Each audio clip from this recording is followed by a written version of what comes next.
नमस्कार, AMV network देख रहे हैं आप। आपके साथ मैं हूं बबीता। रुक करेंगे खबरों का। प्राण प्रतिष्ठा के अगले दिन मंगलवार को भारी भीड़ के मंदिर परिसर में अंदर घुस जाने से कुछ देर के लिए अव्यवस्था फैल गई थी। तो मुख्यमंत्री के साथ मंदिर में हुई आला अधिकारियों की बैठक में यह मुद्दा भी उठाया गया है। तय हुआ है कि मंदिर के बाहर से लंबी लाइन लगाकर दर्शन कराए जाएंगे। खुद सीएम योगी आदित्यनाथ ने धैर्य के साथ दर्शन करने की भी अपील की थी और इसका असर बुधवार को देखने को भी मिला। बुधवार को व्यवस्था मुस्तैद दिखाई दी। हजारों लोगों के मंदिर परिसर में आ जाने के बाद भी दर्शन प्रक्रिया सुचारू रूप से बिना धक्के मुक्के के चलती रही। लंबी लंबी कतारें सुबह से ही देखने को मिली। राम मंदिर प्राण प्रतिष्ठा के तीसरे दिन आज भी राम भक्तों में मंदिर दर्शन का जबरदस्त उत्साह देखने को मिला। मंगला आरती के साथ ही दर्शन निरंतर जारी है। मौके पर प्रमुख सचिव संजय प्रसाद, डीजी कानून व्यवस्था प्रशांत कुमार और स्थानीय अधिकारी भी मौजूद रहे। तो रामलला के दर्शन के लिए कल एक साथ ही भीड़ जुट गई थी और उसके बाद जो है व्यवस्था अव्यवस्थित हो गई थी।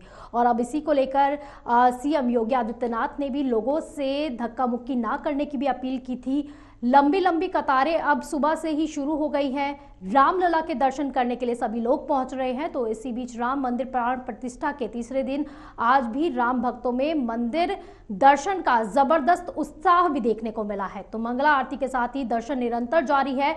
अब मौके पर प्रमुख सचिव संजय प्रसाद और डीजी कानून व्यवस्था प्रशांत कुमार और स्थानीय अधिकारी भी मुस्तैद दिखाई दिए हैं।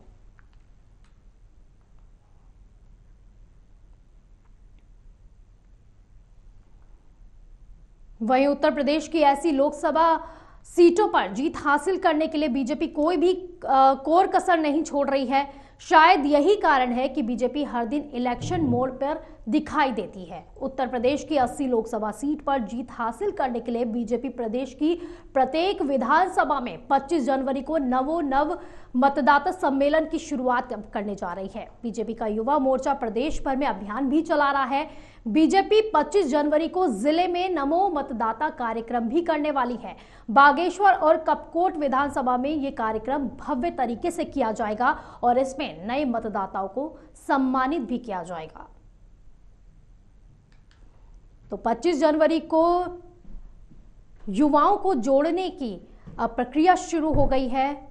बीजेपी लगातार लोकसभा चुनाव जिस तरह से अब नजदीक आते जा रहे हैं उसी तरह से अब युवाओं को भी जोड़ने का प्रयास करने लगी है।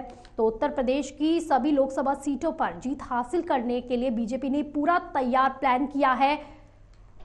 तो ज्यादा खबर के लिए हमारे संवाददाता रमेंद्र हमारे साथ जुड़ गए हैं। तो रमेंद्र, एक तरफ लोकसभा चुनाव है तो वहीं दूसरी तरफ बीजेपी ने ये युवाओं के लिए प्लान तैयार किया है। भाजपा पूरे एक्शन मोड में लोग चुनाव को लेकर के आगामी चुनाव होने से 2 महीने बचे। इस 2 महीने के पूरी कसर चाहती है किसी तरह से कहीं कोई थोड़ी कसर लगा दी, किसी कोई कभी न रह जाए। इसको लेकर भाजपा ने प्लान तैयार किया है। इस प्लान के तहत भाजपा नमो मतदाता सम्मेलन की शुरुआत करेगी। इस मतदाता सम्मेलन में 25 जनवरी को प्रधानमंत्री मोदी की शुरुआत करेंगे, जिसकी के लगभग 80 राज्यों में 80 जिलों में जो है पूरे इसको करने की लक्ष्य है। और 15 लाख लगभग देश के 1 करोड़ नए युवाओं को इस माध्यम से नए मतदाता बनाने की कोशिश की जाएगी। जी धर्मेंद्र, कहा जा रहा है पीएम नरेंद्र मोदी भी वर्चुअली इस पर जुड़ने वाले हैं। जी बिल्कुल, बता दें आपको कि पीएम नरेंद्र मोदी 25 जनवरी को सुबह 11 बजे विजुअल जुड़ेंगे और माध्यम से लगभग 50 लाख नए मतदाता हैं जिनको संबोधित करेंगे। जी कहा जा रहा है 5 जी तो कहा जा रहा है 5000 सम्मेलन भी इस पे रखे गए हैं। टारगेट दिया गया है। कार्यकर्ताओं को क्या कुछ जिम्मेदारी दी गई है इसी दौरान? बिल्कुल बता दें कि लगभग 5000 सम्मेलन पूरे देश प्रदेश में किए जाएंगे। इसके बाद जो है भाजपा के युवा मोर्चा को जिम्मेदारी दी गई है। इस कार्यक्रम को लेकर के जगह जगह कैंप लगाकर युवा मोर्चा कार्यकर्ताओं के कैंप लगाए जाएंगे और हर जिलों में कैंप के माध्यम से लगभग 1 करोड़ नए मतदाताओं को, युवा मतदाताओं को जोड़ने की कोशिश की जाएगी। इस चुनाव में युवा मतदाताओं की बड़ी भूमिका होगी, जिसको लेकर भाजपा का बड़ा लक्ष्य है इसको जोड़ने का और जोड़ करके जो है नए वोटरों को जोड़ करके और इससे लक्ष्य को हासिल करने की उम्मीद जताई जा रही है। इसके अलावा इस कार्यक्रम को जो है नवदाता सम्मेलन को लेकर भाजपा के राष्ट्रीय महासचिव जो तावड़े हैं इनका प्रभारी बनाया गया है। तो धर्मेंद्र, क्या कहा जाए, युवाओं को किस तरह आप साधने की कोशिश करेगी बीजेपी? क्या वो मुद्दे होंगे जो युवाओं के सामने पेश किए जाएंगे? बिल्कुल बता दें कि जो युवा शक्ति है, युवाओं खासकर जो युवा है उनको रिझाने की कोशिश की जाएगी। मतदाता लगभग 1 करोड़ मतदाता है, युवा वोटर है, जिनको जो है भाजपा से मिल सकता है, जिनको जोड़ना है। स्टेडियम, स्कूलों में तमाम ऐसे जो जगह है उसमें जो है युवा, जो भाजपा की युवा मोर्चा की टीम है वह जगह जगह जाएगी और युवाओं के बीच भाजपा के जो है विकास के जो कार्य किए गए हैं उसको एजेंडे को दिखाएगी, समझाएगी और साथ ही नए वोटरों को, युवाओं को अभियान पर जोड़ने की कोशिश करेगी।